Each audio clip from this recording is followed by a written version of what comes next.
तो आयोजक नगर पंचायत महरौनी का बहुत बहुत हार्दिक वंदन अभिनंदन। हम सभी अपने बच्चों को अपनी धर्म अपनी संस्कृति का बोध कराएं। उन्हीं कुछ प्रश्नों को लेकर के एक छोटा सा बालक संस्कार ठाकुर आपके बीच में। परमात्मा की वाणी क्या है? वेद। वेद का अर्थ क्या है? ज्ञान। वेद कितने होते हैं? 4। कौन कौन से? ऋग्वेद, यजुर्वेद, सामवेद, अथर्ववेद। उन 4 ऋषियों के नाम बताओ जिनकी आत्मा में परमात्मा ने सबसे पहले वेदों का ज्ञान दिया था। अग्नि, वायु, आदित्य, अंगरा। वेदों के 4 विषय। ज्ञान, कर्म, वासना, विज्ञान। 4 उपवेद। आयुर्वेद, धनुर्वेद, गंधर्ववेद, अर्थवेद। ऋग्वेद में कितने मंत्र थे? 10,552। यजुर्वेद में 1975। सामवेद में 1875। अथर्ववेद में 5,977। वेदों के 6 अंग। शिक्षा, कल्प, व्याकरण, निरोध, छंद, ज्योतिष। 6 दर्शन। न्याय दर्शन गौतम ऋषि, वैशेषिक दर्शन करान ऋषि, सांख्य दर्शन कपिल मुनि, योग दर्शन पतंजलि, मीमांसा दर्शन जमनु ऋषि, वेदांत दर्शन महर्षि वेदव्यास। 4 ब्राह्मण ग्रंथ। ऐत्री, सप्तक, साम, गोपद। 11 उपनिषद। ईश, कैन, कट, प्रश्न, मुंडक, मांडुक, श्वेता, श्वेतर, छांदोग, ऐत्री, तैत्री, वेदांत। 2 सनातन वैदिक महाकाव्य। रामायण, काव्य, महाभारत, वेदव्यास। 4 पुरुषार्थ। धर्म, अर्थ, काम, मोक्ष। 4 वर्ण। ब्रह्म, क्षत्रिय, वैश्य, शूद्र। 4 आश्रम। पहला ब्रह्मचर्य आश्रम, दूसरा गृहस्थ आश्रम, तीसरा वानप्रस्थ, चौथा संन्यास। 5 महायज्ञ। ब्रह्मयज्ञ, देवयज्ञ, पितृयज्ञ, अतिथियज्ञ, भूतयज्ञ, यावली, वैश्य देवयज्ञ। 16 संस्कार। पहला गर्भाधान संस्कार, दूसरा पुष्पन संस्कार, तीसरा सीमंतोन्नयन संस्कार, चौथा जागरण संस्कार, 5वां नामकरण संस्कार, 6वां निष्क्रमण संस्कार, 7वां अन्नप्राशन संस्कार, 8वां चूड़ामंडन संस्कार, 9वां कर्णवेद संस्कार, 10वां यज्ञोपवीत संस्कार, 11वां वेदारंभ संस्कार, 12वां समावर्तन संस्कार, 13वां विवाह संस्कार, 14वां वानप्रस्थ संस्कार, 15वां संन्यास, 16वां अंत्येष्टि। अष्टांग योग। यम, नियम, आसन, प्राणायाम, प्रत्याहार, धारणा, ध्यान, समाधि। 5 यम। अहिंसा, सत्य, अस्तेय, ब्रह्मचर्य, अपरिग्रह। 5 नियम। सोच, संतोष, तप, स्वाध्याय, ईश्वर प्रणिधान। 33 कोटि के देवता। 8 वसु, 11 रुद्र, 12 आदित्य, 1 प्रजापति जी पूरे 33 कोटि के देवता हैं। 5 मूर्तिमान देवता जिनकी हमें पूजा करनी चाहिए। माता, पिता, आचार्य, अतिथि, पत्नी के लिए पति, पति के लिए पत्नी। 3 कौन कौन से ऋण हमारे ऊपर हैं? मृण, पितृण, देवऋण।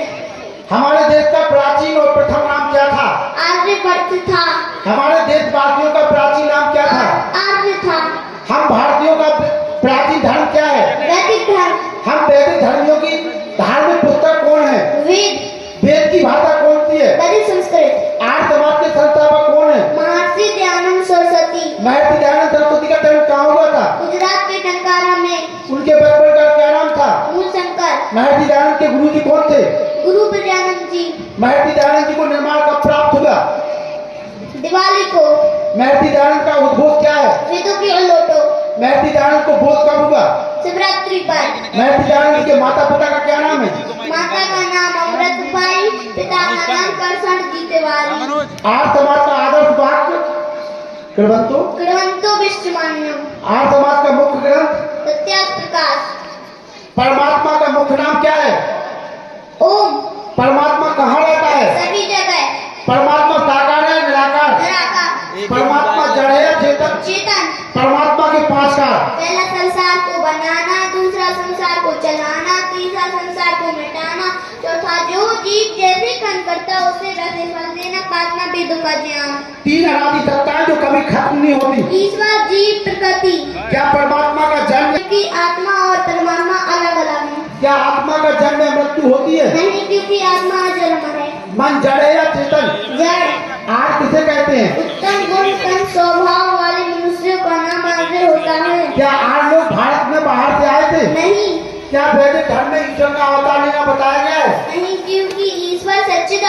स्वरूप निराकार सर्वशक्तिमान न्यायकारी दयालु और जन्मा आनंद निर्विकार अनादि अनुपम सर्वाधार सर्वस्व सर्वव्यापक सर्वंतर्यामी जरूर है। मनुष्य दुखी क्यों होता है? अज्ञान के कारण। मनुष्य के मन में अशांति भय चिंता क्यों उत्पन्न होती है? पापन करने से। धर्म क्या है? जो व्यवहार अपने को अच्छा लगे वह दूसरों की प्रीति करे, जो व्यवहार अपने को अच्छा ना लगे वह दूसरों की प्रीति ना करे। क्या मनुष्य की आयु निश्चित है? नहीं। ईश्वर और आत्मा में क्या भेद है? ईश्वर सर्वज्ञ आत्मा अल्पज्ञ। ईश्वर के पास अपना सुख है, आत्मा के पास सुख नहीं है। ईश्वर एक है कि अनेक? एक। संसार का सबसे उत्तम कर्म यज्ञ। प्रकृति किसे कहते हैं? सत्वगुण रजोगुण तमोगुण इन तीनों तत्वों के समूह को प्रकृति कहते हैं। प्रकृति जड़ है या चेतन? जड़। आत्मा जड़ है या चेतन? चेतन। धर्म एक है कि अनेक? एक। आर्य समाज की 10 में, आर्य समाज की 10 में बोलो सब सत्य। आर्य समाज का पहला नियम सत्य विद्या और जो पदार्थ विद्या से जाने जाते हैं उन सब का आदि मूल परमेश्वर है। आर्य समाज का दूसरा नियम ईश्वर सच्चिदानंद स्वरूप निराकार सर्वशक्तिमान न्यायकारी दयालु अजन्मा अनंत निर्विकार अनादि अनुपम सर्वधार सर्वस्व सर्वव्यापक सर्वंतर्यामी अजर अमर अभय नित्य पवित्र और सृष्टि करता है, उसी की उपासना करने योग्य है। आर्य समाज का तीसरा नियम वेद सब सद्विद्या का पुस्तक है। वेद का पढ़ना पढ़ाना और सुनना सुनाना सभी आर्यों का परम धर्म है। आर्य समाज का चौथा नियम सत्य के ग्रहण करने और असत्य के छोड़ने में सर्वदा उद्यत रहना चाहिए। आर्य समाज का पांचवा नियम सब काम धर्म अनुसार अर्थात सत्य और सत्य को विचार करके करने चाहिए। आर्य समाज का छठवां नियम संसार का उपकार करना इस समाज का मुख्य उद्देश्य है, अर्थात शारीरिक आत्मिक और सामाजिक उन्नति करना। आर्य समाज का सातवां नियम सबसे प्रीति पूर्वक धर्मानुसार का योग करना चाहिए। आर्य समाज का आठवां नियम अविद्या का नाश और विद्या की वृद्धि करनी चाहिए। आर्य समाज का नौवां नियम प्रत्येक को अपनी ही उन्नति से संतुष्ट न रहना चाहिए, किंतु सबकी उन्नति में अपनी उन्नति समझनी चाहिए। आर्य समाज का 10 नियम सब मनुष्यों को सामाजिक सत्कारी नियम पालने में कठिन रहना चाहिए, प्रत्येक कार्य नियम पालने में सब सतर्क रहे। जो बोले सो है। वैदिक धर्म की जय। ओ भगवान की जय।